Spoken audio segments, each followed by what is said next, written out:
You're just motivated to do certain things and not others. Like, for example, do you need motivation to eat a cookie? Do you need motivation to sit and watch an entire series, to sit and binge watch an entire series on Netflix? No, it's easy. You're super motivated. You got to stop yourself from doing it. So that's what I want to talk about. Why is it that we like to do those things? Why is it that we have so much motivation to do those things and not so much motivation to do the things that we know will get us to a better place in life? Welcome to the Legendary Life Podcast, where it's all about taking control of your health, losing fat, transforming your body, and living the life you deserve with celebrity fitness trainer and longevity enthusiast, Ted Rice.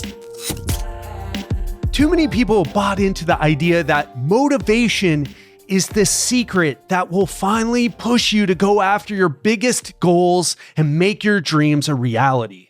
And the best part is that since you're so motivated, it'll be easy to take the consistent action necessary to achieve everything that you want. Like the Nike slogan, you'll just do it. However, the truth is that you're never going to feel like taking the first step towards your new life. The motivation will never come. Or if it does, it'll be in brief moments like it will be at the beginning of this year when you're so fired up for the first week, 2 weeks, 1 month, 3 months.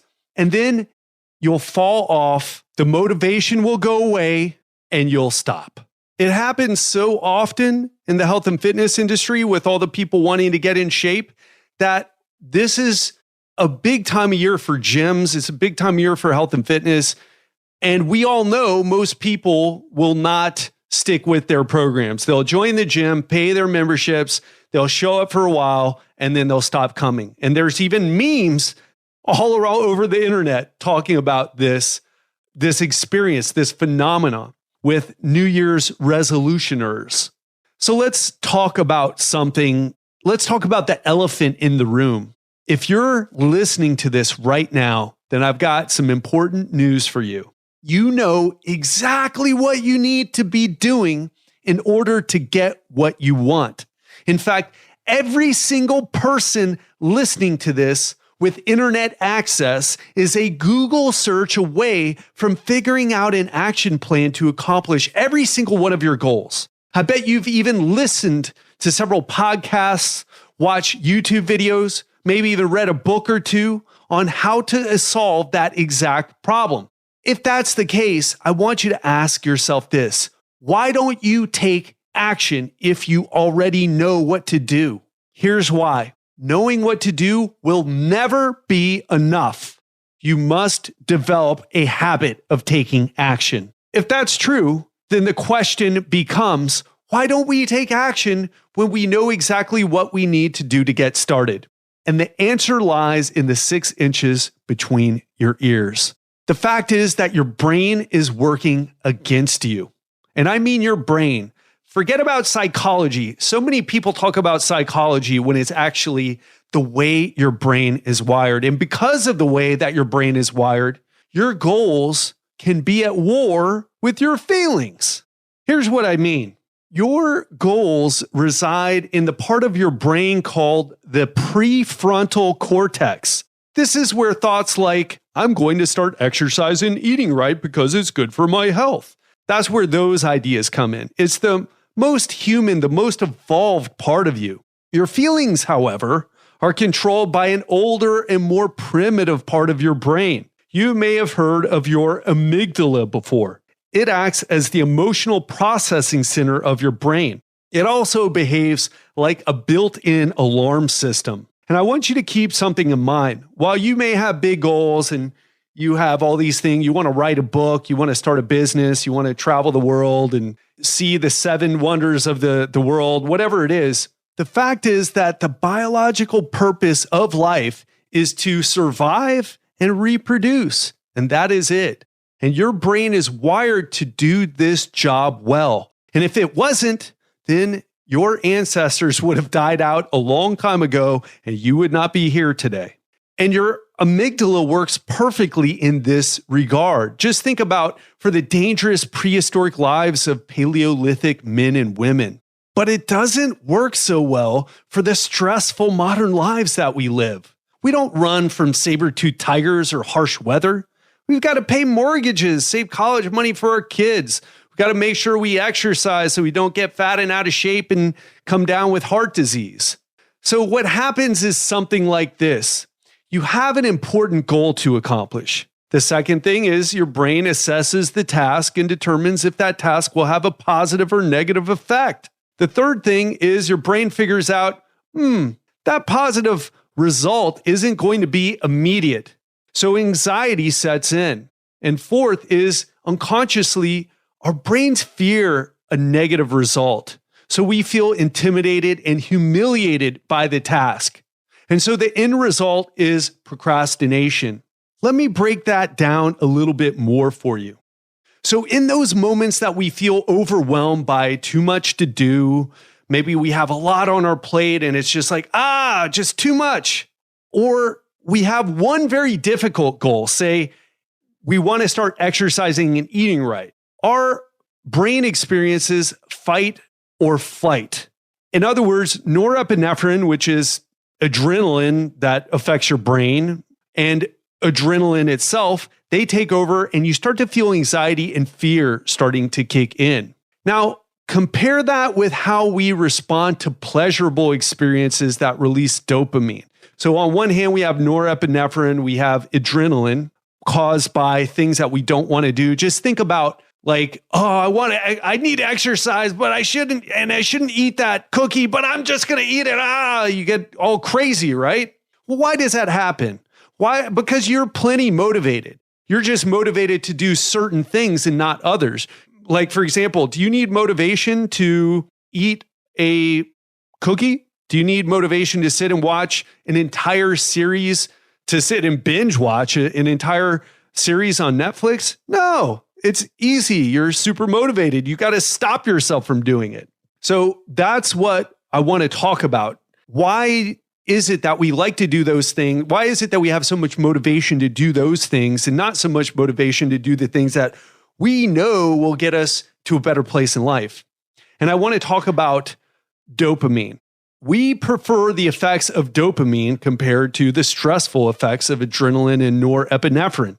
We prefer the effects of dopamine so much that foods and activities that release it can be addictive. And while most people understand that drugs like cocaine might be addictive, you may not understand that Facebook and a pint of Ben & Jerry's are all examples of things that stimulate dopamine in high amounts. And they can also encourage addictive behaviors as well. I mean, think about that time that you started eating maybe a pint of ice cream, maybe it's potato chips. You are just drawn to eating it. And it's hard to stop eating it. And now I want to tell you, or ask you rather, why do you like it so much? What is it about that food? Oh, I just like the way it tastes. Think a little deeper than that. Who even made it so that it would taste so good to you? Do you understand that there are deeper things at work here? And what I'm trying to tell you is your neurochemistry is what's behind this. In fact, if an activity has a high likelihood of producing dopamine, we feel much more motivated to pursue it while avoiding less pleasurable activities. So think about that. When you have a cookie instead of kale, you eat the cookie, you're like, I had this amazing cookie the other day over at one of my clients' houses. It was crispy and it was the right amount of sweetness, but crisp. And it was just amazing. I could eat an entire box of those or maybe several. In fact, if I could just get away with eating anything and be healthy and not get fat, I would eat cookies and ice cream all the time. That's how I'm wired. And you're probably wired like that too. And if that's the case, then how do we get a handle on this other part of you, right? And we'll talk about that in a second. But I want you to think back to the science that I just mentioned. What would you rather do? Eat ice cream or a kale salad? What about playing video games or doing tax returns? Or watching your favorite Netflix series versus going to the gym to hit a hard workout? Do you see how you'll just never want to do the less fun thing, the less pleasurable thing. Maybe you're not into video games, maybe you're not into Netflix series, but we all have something that we'd rather do than the things that we need to do. And the people who are successful in this world are able to overcome that and do the things that they need to do. In fact, we can talk about maybe how some people are addicted to making money, and that's kind of how their brain works, but that'll be another podcast. So back to my point is that there's never going to be a time where you prefer the tedious hard stuff over the things that give you that immediate shot of feel-good emotions. And if your brain is constantly working against you and you'll never feel motivated to do the things that aren't pleasurable, then how do you take action to pursue and eventually achieve your goals? And that's what I want to talk to you about now. And there's a little something called the 3-second rule, and I want to share with you. And I first heard about the 3-second rule when I was studying how to get better with communication, because my life was terrible. I know I get on here and I say what I need to say on the mic, and it probably seems like, or at least I hope it seems like, oh, that guy's a pretty good speaker. I mean, I can definitely improve, but I don't sound like someone who was socially awkward or easily intimidated by social situations or afraid to share what was on my mind. However, I used to be that person. So I delved deep into the science of communication, and I said, I need to get better at this. My life is terrible as a result. My relationships with women aren't what they should be. My relationships in business aren't what they should be. And I knew communication was a big issue, especially since I'm an introvert. And introverts simply mean that you like being alone because you recharge better alone, while extroverts, they recharge better with other people. So I need my alone time to recharge. I can't hang out. I love you, but I can't hang out with you all the time. Eventually, I'll need to retreat back to my room or my house or my whatever, and I need to take some alone time, even if it's lying down for 20 minutes or whatever it is when I'm visiting friends and family. So back to that 3-second rule. The idea, if you've never heard it, is if you want to approach someone to have a conversation, but you feel anxiety about it, you've got to count 3, 2, 1, then take action. And this concept, it really works. And how it works is because before your little monkey mind begins to take over and says, well, what if that person doesn't want to talk to you? Or what if you say something stupid? Or what if you do this? Or what if you do that? You start counting. And you start to use that prefrontal cortex and you start calming down the amygdala because you're focusing on like 3, 2, 1, and then you take action. Because you don't normally feel the resistance right away. It's like, oh, I should do this, but oh God, I don't want to do this, but I should do it, but I don't want to do it. And what if something happens? What if I hurt myself working out? What if my technique on my exercises isn't right? And if you just count 3, 2, 1 and do it, you can overcome that monkey mind chatter. And if you do it often enough, you start to build that into a habit. And once it's a habit, doing the things that you don't want to do, but need to do, will get easier and easier. So if you have a goal of losing fat and getting in shape, take action right now by going for a 20-minute walk or by doing some push-ups and bodyweight squats. And if you have a goal of eating better to lose weight and improving your health, go to your kitchen right now and clean it out. Gather all the junk food or all the foods that trigger you to binge eat and bring them to a food bank. In fact, I had an amazing text from one of my clients who she got some treats from her family and she's like, oh, I can't have this stuff in the house. Maybe I should just eat a slice and then give it away. And I said, well, if you think it's going to be an issue, why don't you just give it away now? And she put it up on Craigslist. And in a matter of, I guess, minutes, 20 minutes, she had a bunch of emails from people who were less fortunate. And she gave her cake and her treats away. Do that. Go be someone's savior instead of your own destroyer. And then after you get rid of that stuff, go shopping for lean meats, fresh vegetables and fruit, raw nuts and seeds, all the stuff that you already know you should be eating. Do it. Do it right now, because what you're missing is not motivation. What you're missing is you don't have a habit of taking action. You don't have a habit of snapping into action even when you don't want to do things. So don't fall into the all too common trap of assuming that you need to wait until you're motivated to go after your goals. In fact, forcing yourself through the resistance is better, because the sense of accomplishment will trigger more positive feelings than leaving it unfinished. Do you know how when, let's say you have a goal to get in shape and it's just in the back of your mind, every time you look at yourself, you're like, God, I need to get in shape. I need to start exercising. I need to eat better. And then you find yourself doing the things that are exactly the opposite of what you need to do to accomplish that goal. But you keep thinking about it and torturing yourself. But you still don't take action except to do the things that are working completely against what you're trying to achieve. You're missing that habit of taking action. And the more times you take action in the face of resistance, the more you'll build a habit of taking action even when you don't feel like doing it. If you do that, in time, you'll find yourself light years away from the version of who you used to be. But don't take my word for it. I want you to try it. I want you to put it into action. I want you, next time you're faced with a situation where, oh, I've got to go do this, but I don't want to do it. Maybe it's doing the taxes. Maybe it's going to the gym. Maybe it's getting rid of all the junk food in your house. Maybe it's saying no to your friends when they want you to come out and drink and eat buffalo wings with them. Whatever it is, implement this. Say 3, 2, 1, and just take action. Say no. Do what you need to do. You have my permission. You have my permission to let other people down because you're going to do something that goes against what they want you to do. You have my permission, but you have to take action. At the end of the day, you are alone.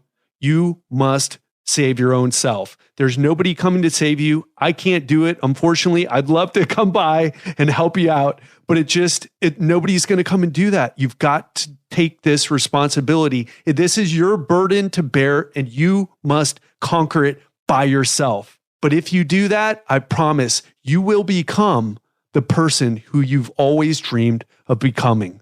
This is exactly what I did to get to where I am now. And let me tell you about the journey a little bit. I've been overcoming my resistance for a long time. I take action like right now. I want to do this in a way, but I've got other things that I'd rather be doing. But I know this is important to get this episode out right now and to do all the other things for work that I needed to do. I want to be relaxing and just enjoying myself. And I hope my passion comes across on these episodes, but the truth is that a lot of the things that I do, sometimes I just don't want to do them, but I do them anyway. And here's the part about this journey that I want to impart to you. The first thing is getting over the hump of taking action. And once you get into a place of consistent action, you're going to get results and you're going to get them fast. But then you're faced with an all new set of challenges. So I'm not trying to discourage you. I'm trying to tell you, hey, take action now. The best time to take action was a year ago or yesterday or a month ago. But the second best time is today. So I want you to use what you learned in this episode today. I want you to take action, and I'd love to hear about it. Reach out to me on Facebook or email me on, just go to my website, legendarylifepodcast.com, and reach out to me. Let me know what you did, what you were able to overcome by employing this 3-second rule and just forcing yourself through the resistance. I wish there were another way. I wish I had another secret for you, but this is the secret. People that are successful have learned to do this because, believe me, becoming a success in business or whatever area, there's going to be that part where I'm not going to want to do a lot of it, right? I'm not going to want to do a lot of it, but I'm going to have to if I want to achieve my goals. You're no different, so you've got to do the same thing. That's all I've got for you today. Have a great one and speak to you soon. If this talk about finally creating the body, the health, and the life you want resonates with you, and you'd be interested in working with me to develop your own blueprint so that you never fail at sticking to your health and fitness routines, you can reach out to my chat team. I've linked it in the podcast description. You're going to want to tell them a little bit more about your situation and see if working with me to solve your challenge would be a good fit. You can also go to legendarylifepodcast.com/chat and you'll be redirected to our chat team as well. I'm offering this blueprint that will lead you to a fail-proof, long-lasting result with your body, with your health, that will help you reach that potential that you have inside and become your own super self. Again, that link is legendarylifepodcast.com/chat.